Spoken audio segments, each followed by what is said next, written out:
ಇನ್ನು ಗ್ಯಾರಂಟಿಗಳ ಪರಿಷ್ಕರಣೆಗೆ ಸರ್ಕಾರ ಎಲ್ಲ ರೀತಿಯ ಸಿದ್ಧತೆಯನ್ನ ಮಾಡ್ಕೊಳ್ತಾ ಇದೆ. ಇದಕ್ಕಾಗಿ ಗ್ಯಾರಂಟಿ ಅನುಷ್ಠಾನ ಸಮಿತಿ ಗ್ರೌಂಡ್ ಲೆವೆಲ್ನಲ್ಲಿ ಕೆಲಸ ಶುರು ಮಾಡಿಕೊಂಡಿದೆ.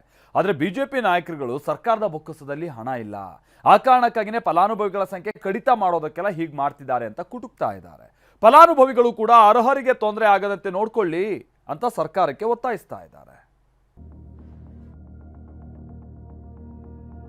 ಯಾರಿಗೂ ಯಾವ ಕಾರಣಕ್ಕೂ ಗ್ಯಾರಂಟಿ ನಿಲ್ಲಿಸುವುದಿಲ್ಲ, ನಿಲ್ಲಿಸೋದು ನಮ್ಮ ಕಾರ್ಯಕ್ರಮ ಅಲ್ಲ. ಗ್ಯಾರಂಟಿಗಳ ಪರಿಷ್ಕರಣೆಗೆ ರಾಜ್ಯ ಸರ್ಕಾರ ಮುಂದಾಗಿದೆ ತಡ. ವಿಪಕ್ಷಗಳಂತೂ ಸರ್ಕಾರದ ವಿರುದ್ಧ ಉರಿದು ಬೀಳ್ತಿವೆ. ಸರ್ಕಾರ ಅನರ್ಹರನ್ನ ತೆಗೆಯುವುದಕ್ಕೆ ಪರಿಷ್ಕರಣೆಗೆ ಮುಂದಾಗಿದ್ದೇವೆ ಅಂತ ಹೇಳ್ತಿದ್ರೆ, ಬಿಜೆಪಿ ನಾಯಕರು ಬೊಕ್ಕಸದತ್ತ ಬೊಟ್ಟು ಮಾಡಿ ಕಾಲೆಳೆಯೋಕೆ ಮುಂದಾಗ್ತಿದ್ದಾರೆ.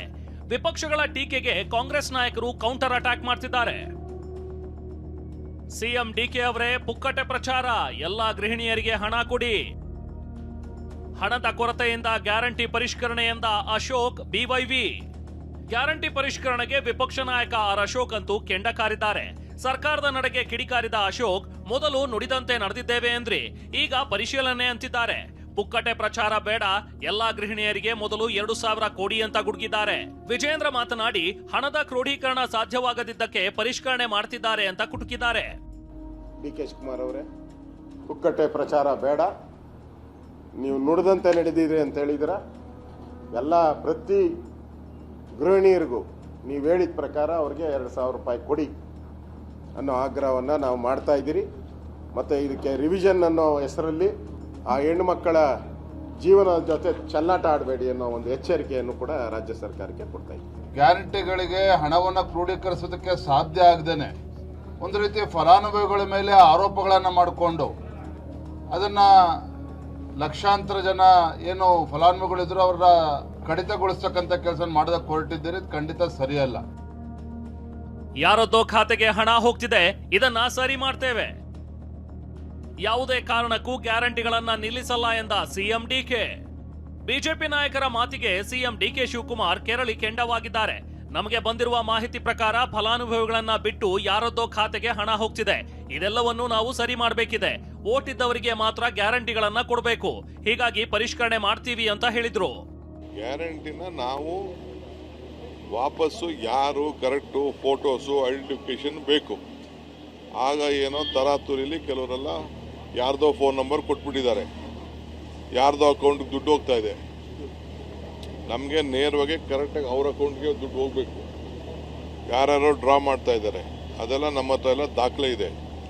ಆಮೇಲೆ ಕರ್ನಾಟಕದವ್ರಿಗೆ ನಾವು ಈ ಗ್ಯಾರಂಟಿ ಕೊಡ್ತಾ ಇರೋದು. ಕರೆಂಟು ಕೂಡ ಕರ್ನಾಟಕ ರಾಜ್ಯದಲ್ಲಿ ಯಾರು ವೋಟ್ ಇದೆ ಅವ್ರು ಕೊಡಬೇಕು. ವೋಟ್ ಇಲ್ಲದೆ ಹೋದವ್ರಿಗೆ ಯಾರು ಕೊಡ್ಬೇಕು, ಯಾಕೆ ಕೊಡ್ಬೇಕು ನಾವು? ಸೊ ನಾವು ಇಲ್ಲಿ ಯಾರಿದ್ದಾರೆ ಅವ್ರಿಗೆಲ್ಲ ಉಪಯೋಗ ಮಾಡಬೇಕು. ಈಗಾಗಲೇ ಕ್ಯಾಬಿನೆಟಲ್ಲಿ ಬಸ್ ಅವ್ರಿಗೆಲ್ಲ ಒಂದು ಐಡೆಂಟಿಫಿಕೇಶನ್ ಕಾರ್ಡ್ ಕೊಡಬೇಕು ಅಂತ ತೀರ್ಮಾನ ಮಾಡಿದ್ದೀವಿ. ಹಿಂದೆನೇ ತೀರ್ಮಾನ ಮಾಡಿದ್ವಿ, 3 ತಿಂಗಳಿಂದಲೇ. ಆ ಪ್ರೊಸೀಜರು ನಡೀತಾ ಇದೆ. ಸೊ ಅದನ್ನು ಸ್ಟ್ರೀಮ್ ಲೈನ್ ಮಾಡ್ತೀವಿ ಅಷ್ಟೇ. ಇದು ನಮ್ಮ ಪ್ರೀತಿ, ನಮ್ಮ ಹೃದಯದಿಂದ ಕೊಟ್ಟಂಥ ಪಂಚ್ ಗ್ಯಾರಂಟಿ. ಈ ಗ್ಯಾರಂಟಿನ ಹಾಳು ಮಾಡ್ತೀವಿ. ನಮ್ಮ ಹೆಣ್ಮಕ್ಳು, ಹೆಣ್ಣು ಕುಟುಂಬದ ಕಣ್ಣು, ಅವ್ರಿಗೆ ಶಕ್ತಿ ಜಾಸ್ತಿ ಸಿಗಬೇಕು, ಮನೆ ಬೆಳಗಬೇಕು. ಆ ದೃಷ್ಟಿಯಿಂದ ಕೊಟ್ಟಿರೋ ಗ್ಯಾರಂಟಿ, ದೇಶಕ್ಕೆ ಮಾದರಿ ಇರೋ ಗ್ಯಾರಂಟಿ ಯಾವ ಕಾರಣಕ್ಕೂ ನಿಲ್ಲಿಸೋದಿಲ್ಲ. ಪಾಪ ಅಪೋಸಿಷನ್ ಪಾರ್ಟಿಯವ್ರು ಮಾತಾಡ್ತಾ ಇರ್ತೀವಿ.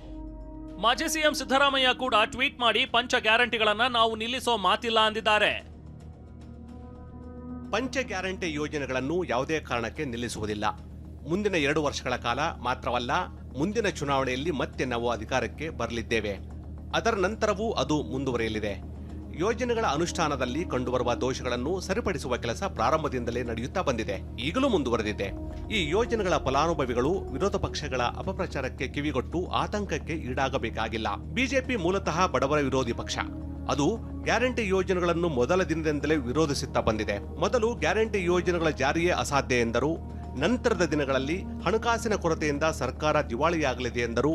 ಈಗ ಗ್ಯಾರಂಟಿ ಯೋಜನೆಗಳನ್ನು ನಿಲ್ಲಿಸಲಾಗುವುದು ಎನ್ನುವ ಪುಕಾರು ಹಬ್ಬಿಸುತ್ತಿದ್ದಾರೆ. ನಮ್ಮ ಗ್ಯಾರಂಟಿ ಯೋಜನೆಗಳನ್ನು ವಿರೋಧಿಸುತ್ತಾ ಬಂದಿರುವ ಬಿಜೆಪಿ ಅದೇ ಯೋಜನೆಗಳನ್ನು ಮಧ್ಯಪ್ರದೇಶ, ಬಿಹಾರ್, ಪಶ್ಚಿಮ ಬಂಗಾಳ ರಾಜ್ಯಗಳಲ್ಲಿ ನಕಲು ಹೊಡೆದು ಅಧಿಕಾರಕ್ಕೆ ಬಂದಿದೆ. ಇವರಿಗೆ ಗ್ಯಾರಂಟಿ ಯೋಜನೆಗಳನ್ನು ವಿರೋಧಿಸುವ ಯಾವ ನೈತಿಕತೆ ಇದೆ? ಕೆಲವು ರಾಜ್ಯಗಳ ಚುನಾವಣೆ ಪೂರ್ವದಲ್ಲಿ ಬಿಜೆಪಿ ಗ್ಯಾರಂಟಿ ಯೋಜನೆಗಳ ಆಶ್ವಾಸನೆ ನೀಡಿದರೂ ಅವುಗಳನ್ನು ಸಂಪೂರ್ಣವಾಗಿ ಜಾರಿಗೆ ತರಲು ಸಾಧ್ಯವಾಗುತ್ತಿಲ್ಲ. ಈ ಯೋಜನೆಗಳು ನಿಜವಾದ ಅರ್ಹರಿಗೆ ಸಿಗಬೇಕು. ಅದು ಅನರ್ಹರ ಪಾಲಾದಾಗ ಅದನ್ನು ತಡೆಗಟ್ಟುವುದು ಚುನಾಯಿತ ಸರ್ಕಾರದ ಕರ್ತವ್ಯವಾಗಿದೆ. ನಿನ್ನೆಯಷ್ಟೇ ನಿರ್ಮಲಾ ಸೀತಾರಾಮನ್ ಕೂಡ ಕಾಂಗ್ರೆಸ್ ವಿರುದ್ಧ ಕಿಡಿಕಾರಿದ್ರು. ನಿಮ್ಮ ಬಳಿ ಹಣವಿದ್ರೆ ಗ್ಯಾರಂಟಿ ಕೊಡಿ, ಹಣವಿಲ್ಲದೆ ಕೇಂದ್ರದ ಕಡೆ ಬೊಟ್ಟು ಮಾಡಬೇಡಿ ಅಂತ ಸೀತಾರಾಮನ್ ಹೇಳಿದ್ರು. ಈ ಮಾತಿಗೆ ಕೌಂಟರ್ ಕೊಟ್ಟ ಗೃಹ ಸಚಿವ ಪ್ರಿಯಾಂಕ್ ಖರ್ಗೆ ಗ್ಯಾರಂಟಿ ಕೊಡಲು ನಿಮ್ಮ ಬಳಿ ಕೈ ಚಾಚಿಲ್ಲ, ಕರ್ನಾಟಕಕ್ಕೆ ಬರಬೇಕಾದ ಅನುದಾನ ಕರ್ನಾಟಕ ತೆರಿಗೆ ಕೇಳಿದ್ದೀವಿ ಎಂದಿದ್ದಾರೆ.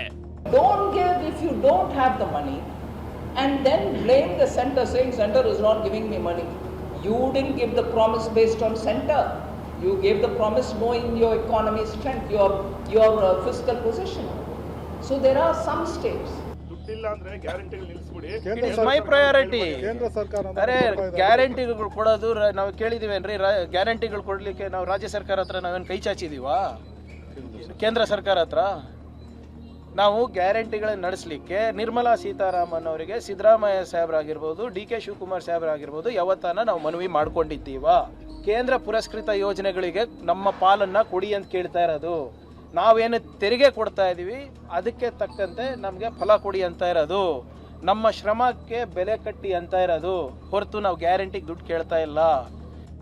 ಈ ವಾಗ್ಯುದ್ಧಗಳ ನಡುವೆ ಗೃಹಜ್ಯೋತಿಗೆ ಶೀಘ್ರದಲ್ಲೇ ಮೇಜರ್ ಸರ್ಜರಿ ಆಗಲಿದೆ. 200 ಯೂನಿಟ್ ವರೆಗೆ ಫ್ರೀ ವಿದ್ಯುತ್ ಪಡೆಯುತ್ತಿರುವ 1.70 ಕೋಟಿ ಕುಟುಂಬಗಳಿಗೆ 440 ಕೋಟಿ ರೂಪಾಯಿ ವೆಚ್ಚ ಮಾಡಲಾಗ್ತಿದೆ.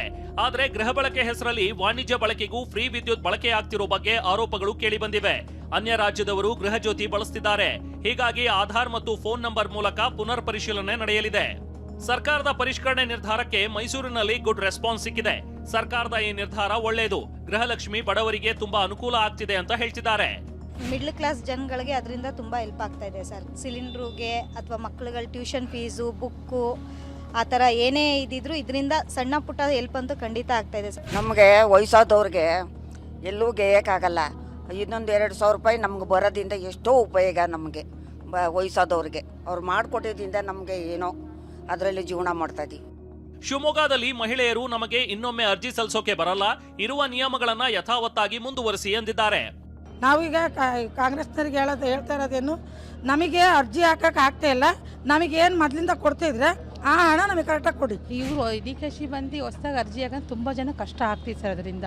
ಯಾಕಂದರೆ 2000ರಿಂದ ತುಂಬ ಅನುಕೂಲ ಆಗಿದೆ ಜನಕ್ಕೆ. ಆದರೂ ಒಂದು ಕಡೆ ಅದು ಈಗ ಮತ್ತೆ ಮಾಡ್ರಿ ಅಂದರೆ ತುಂಬ ಜನಕ್ಕೆ ಅದು ಕೆಲಸ ಬಿಟ್ಟು ಎಷ್ಟು ಜನ ಎಷ್ಟು ಕಷ್ಟಪಟ್ಟು ಹಾಕ್ಬೇಕಂದ್ರೆ ಅದು ಭಾಳನೇ ಕಷ್ಟ. ಇದು ಬೇಡದಿತ್ತು ಸರ್. ಇದು ಸಿದ್ದರಾಮಯ್ಯರು ಮೊದಲಿಗೆ ಹೆಂಗೆ ಆಗ್ತಿದ್ರು ಅದೇ ಥರನ ಇವರು ಹಂಗೆ ಹಾಕ್ಲಿ. ಈಗ ಬಡವರು ಬಗ್ರೆಲ್ಲ ಇದ್ದರು ಹೊಸ ಅರ್ಜಿ ಅದು ಹೆಂಗೆ ಹಾಕ್ತಾರೆ ಮೊದಲಿಗೆ ಹೆಂಗೆ ಆಗ್ತಿದ್ರು ಹಂಗೆ ಹಾಕ್ಕೊಡ್ಬೇಕೀಗ. ರಾಜ್ಯ ಸರ್ಕಾರವೇನೋ ಗ್ಯಾರಂಟಿ ಯೋಜನೆಯ ಹಣ ದುರ್ಬಳಕೆ ಆಗಬಾರದು ಅಂತ ಪರಿಷ್ಕರಣೆ ಅಸ್ತ್ರ ಹೂಡಿದೆ. ಆದ್ರೆ ವಿಪಕ್ಷಗಳು ಮಾತ್ರ ಟೀಕಾಸ್ತ್ರ ಹೂಡಿ ಕಾಲೆಳೆಯುವ ಕೆಲಸಕ್ಕೆ ಮುಂದಾಗಿವೆ. Bureau report, TV9.